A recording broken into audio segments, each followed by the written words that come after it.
पराली हरियाणा, पंजाब समेत पूरे उत्तर भारत में बड़ी समस्या है। पराली जलाने की समस्या से निपटने के लिए जापानी तकनीक से समाधान तैयार है। करनाल के CSSRI वैज्ञानिकों ने 6 साल की मेहनत से कट सॉइलर मशीन का उपयोगी तरीका खोजा है। यह जापानी मशीन मिट्टी को खोदकर फसल अवशेषों को 50 से 60 सेंटीमीटर गहराई में दबा देती है, जिससे पराली जलाने की ज़रूरत खत्म हो जाती है। मिट्टी में दबने से पराली खाद का काम करती है। साथ ही यह तकनीक अतिरिक्त लवण को घुलाकर मिट्टी की गुणवत्ता सुधारती है। इससे न केवल पराली समस्या हल होगी, बल्कि फसलों की पैदावार भी बढ़ेगी, जो किसानों के लिए फ़ायदेमंद है। CSSRI ने 2018 में जिरकास, एक Japan international research centre on agriculture sciences के साथ मिलके एक परियोजना शुरू की। उस परियोजना में एक मशीन है, कट सॉइलर।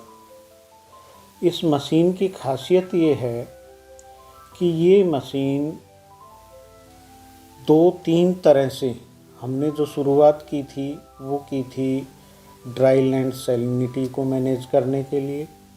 ऐसे क्षेत्र जहाँ पे पानी की गुणवत्ता लवणीय है, उन क्षेत्रों में पैदावार को स्थायित्व देना, उसकी पैदावार बढ़ाना, उनके लिए शुरुआत की थी हमने।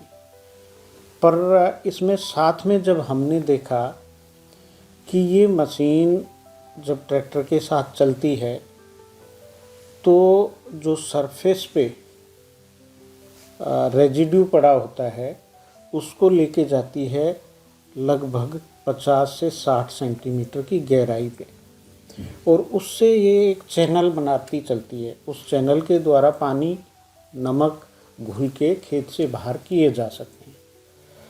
तो उस पे काम करते करते हमें एक दूसरी तरह का दृष्टिकोण भी मिला कि क्यों नहीं हम इसका उपयोग, जो ये पराली जलाने वाली समस्या है, इसके लिए भी करके देखें। तो हमने कैथल में किसानों के खेतों पे, पटियाला में किसानों के खेतों पे, हिसार में एक गेहूं अनुसंधान संस्थान का फार्म है CIRB के साथ, उस पे हमने एक प्रयोग शुरू किया।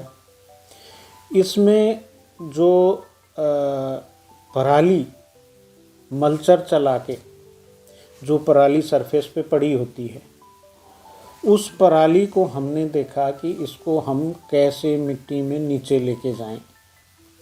इसके 2 उद्देश्य थे हमारे। एक तो भाई जो पराली जलाने का क्रम है उसमें कुछ हम योगदान दे पाएँ कि उसको कम करने में।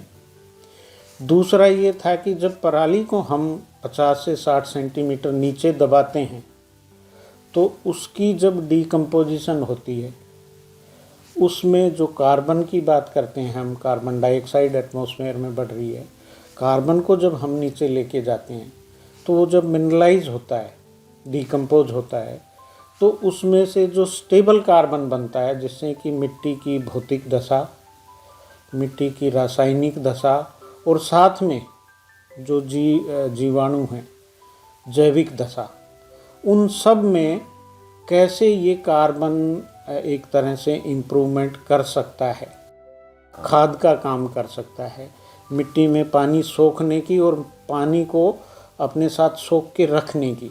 एक तो नीचे जाए पानी, एक तरह से इन्फिल्ट्रेशन का हो, दूसरा उस पानी को मिट्टी रोक के रखती है। कितना ज़्यादा से ज़्यादा पानी रोक के रखेगी, साथ जाना चाहिए, लेकिन जो बचा है उसको ज़्यादा से ज़्यादा रोक के रखे, पौधे को बाद में सप्लाई हो, तो उससे इरिगेशन की डिमांड घटती है।